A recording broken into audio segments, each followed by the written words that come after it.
আসসালামু আলাইকুম বন্ধুরা, দেখেন আজ অনেকদিন পরে একটা কবুতরের ভিডিও নিয়ে আপনাদের সামনে হাজির। আমরা প্রতিদিন ইনশাল্লাহ কবুতরের ভিডিও নিয়ে আপনাদের সামনে আসবো ইনশাল্লাহ। তো আসলে বর্ষার কারণে অধিকাংশ কবুতরের অবস্থা খুবই খারাপ। দেখেন কি পরিমাণ নোংরা। এর ভিতরে এক জোড়া কবুতর আছে যেটা লোকের বাড়ি কবুতর, প্রচন্ড ঝামেলা করে। তো এই ধরনের কবুতর গুলো খাওয়া দেয় না ঠিক মতন, লোকের বাড়ি এসে ঝামেলা করে। তো আমার কবুতর গুলো আলহামদুলিল্লাহ আমি যত যাই হোক খাওয়া দাওয়া দিচ্ছি ঠিকঠাক। এবং শুধু বর্ষার কারণে কবুতরগুলোর অবস্থা খুবই একটু শোচনীয় আর কি। বাচ্চা উঠছে, কিছু ডিম নষ্ট হয়ে গেছে, কিছু ডিম ফুটছে আর কি। তো আলহামদুলিল্লাহ খুব তাড়াতাড়ি আমরা সবকিছু রিকভার করে ফেলাবো।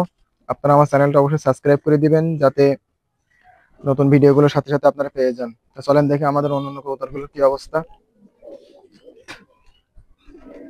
দেখেন বন্ধুরা, এর ভিতরে কিছু কবুতর আছে, এখানে কিছু কবুতর আছে। আমাদের বাচ্চা দুটো একটু বেশি নোংরা হয়ে গেছে দেখতেছি। দেখেন আলহামদুলিল্লাহ বাচ্চা দুটো ভালো আছে, তো একটু নোংরা হয়ে গেছে কারণ তাদের বাপ মার তো নোংরা থাকে, কারণ বাড়ি থেকে খেয়ে আসে, যার কারণে এই অবস্থা আর কি।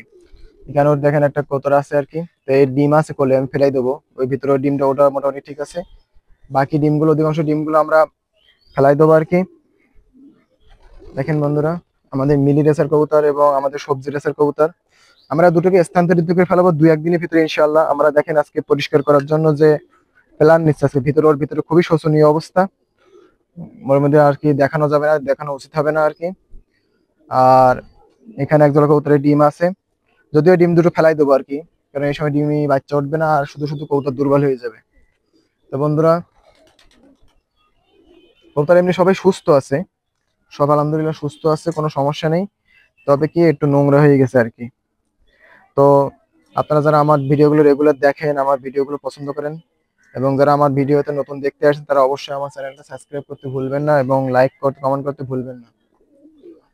আমাদের বাসায় অধিকাংশ রেসার কবুতর এখন নর কবুতর। যদি কেউ সাতক্ষীরার ভিতরে বিশেষ করে যদি কেউ রেসার নর কবুতর, অরিজিনাল রেসার নর কবুতর চান, তাহলে অবশ্যই আমাদের ইনবক্স করবেন এবং আমার নিচে কমেন্ট বক্সে কমেন্ট করবেন, তাহলে ইনশাল্লাহ আমরা আপনাদের কবুতর দিতে সক্ষম হবো আর কি।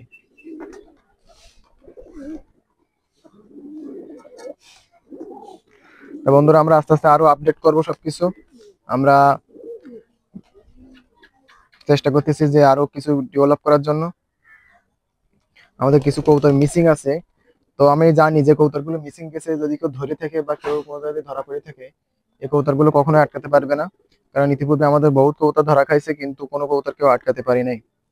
তো বন্ধুরা, কারণ আমাদের রেসার কবুতরের বাচ্চা বা রেসার কবুতর অনেক হারাই গেছে, যেহেতু আমাদের এই সাইডে দেখেন এদিকে প্রচুর পরিমাণে বিল আছে, মাঠ আছে, এদিকে প্রচুর পরিমাণে কবুতর ধরা পড়ে, বিভিন্ন সময় ফাঁদ পেতে ধরে, জাল পেতে ধরে। তো এই ধরনের সাইড গুলো দেখেন, এই সাইডে কিন্তু সোজা ইন্ডিয়া। আমার কবুতর কিন্তু ইন্ডিয়া থেকেও খেয়ে আসে।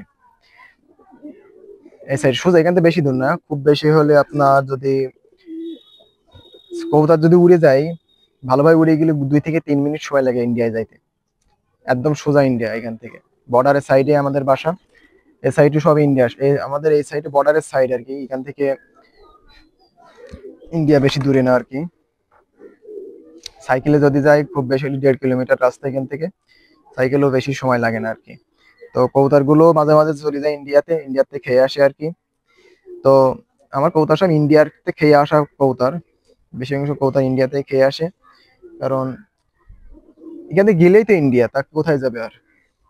তো বন্ধুরা, যারা আপনারা আমার কবুতরগুলো পছন্দ করেন, আমার ভিডিওগুলো পছন্দ করেন, অবশ্যই চ্যানেলটা সাবস্ক্রাইব করতে ভুলবেন, এবং যারা নতুন ভিউয়ার্স তারা অবশ্যই আমার চ্যানেল সাবস্ক্রাইব করে এবং লাইক কমেন্ট করবেন, যাতে পরবর্তী আপডেট এবং নতুন ভিডিওগুলো সাথে সাথে আপনারা পেয়ে যান। তো সবাই ভালো থাকেন, সুস্থ থাকেন। আসসালামু আলাইকুম।